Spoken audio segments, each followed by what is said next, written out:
Revelation 3178. From the 3rd and the 4th of July 1944. Premature destruction of the mould. The passing away of a form does not mean its end, but only a change of that which is visible, thus a new covering of that which is invisible and needs a visible outer form. And this change is always a progress. It is the sign of a solved task, of the fulfillment of an activity assigned to the visible, which the spiritual has carried out in it. And that is why the spiritual will welcome the passing away of the outer form. It will willingly give up every old outer form, because every new cover is a stage of higher development, a step towards perfection, which earns it freedom, the becoming free of matter, which means compulsion for the spiritual. But the period of time of a stay in every form is fixed by God, and only the pausing of this period of time brings the spiritual the maturity, which it needs to enliven the next outer form. But if this period of development is interrupted, which can only happen through the will of man, then the spiritual is disturbed in its course of development. It is unlawfully prevented from maturing, and although it willingly escapes from every form if it has overcome it, the forcible interruption of its development is no redemption, but the spiritual is outraged by the fact that it is determined completely against its will by human will to leave its old shell without having attained the degree of maturity which is the condition for the animation of the next form. It is now, so to speak, in freedom, and it cannot use this freedom, for it lacks the strength which the spiritual only receives in the last stage as a human being and can only then carry out what it wants itself. In the preliminary stages, however, it only possesses enough strength to carry out the activity that is assigned to it in the specific cover. But if the cover has been unlawfully destroyed, then it can only express itself by joining the spiritual in another form, that it thus, as it were, drives the spiritual within it to increased activity, which is also temporarily not denied to it by God until it is again bound in a new external form and admitted to new activity.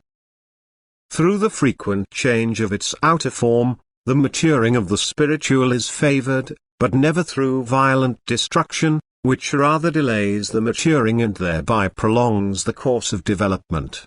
The divine order will thereby be overturned, which will never remain without disadvantage, and indeed people themselves will feel the consequences of this, only they will not give account to themselves that they themselves are the originators of every miserable situation in life which is connected with the creation of nature. For the prematurely released spiritual presses such creations of nature, and these again become extraordinarily active, which leads to complications within the works of creation, which are more or less severe, depending on the unlawful destruction of that which God let arise for the purpose of the maturing of the spiritual. For even though the passing away of any form is in accordance with the divine law of nature, the duration of that form must not be arbitrarily shortened unless such destruction takes place with the intention of creating new opportunities for maturation by giving the spiritual increased opportunity to be active in service, and this destruction and transformation of the old form is an act of unselfish neighborly love, that is, it is carried out for the blessing of fellow human beings. Such a dissolution or destruction of the old form also corresponds to God's will, and one can no longer speak of a premature release of the spiritual. For new external forms arise through the human being's will, which are not purposeless, and the spiritual therein is confronted with new tasks through which the development progresses.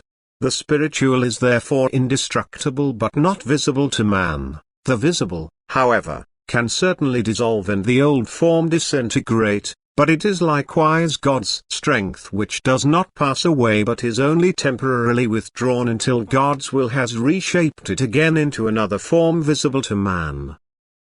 There are always new acts of creation which are the cause of God's love in order to help the spiritual to perfection, and a perpetual becoming and passing away is the visible sign of a constant upward development until the spiritual is allowed to animate the last form, the human body, which can earn it the final liberation if its free will uses it correctly. Thus it voluntarily fulfills its serving earthly task, for which it is offered abundant opportunity.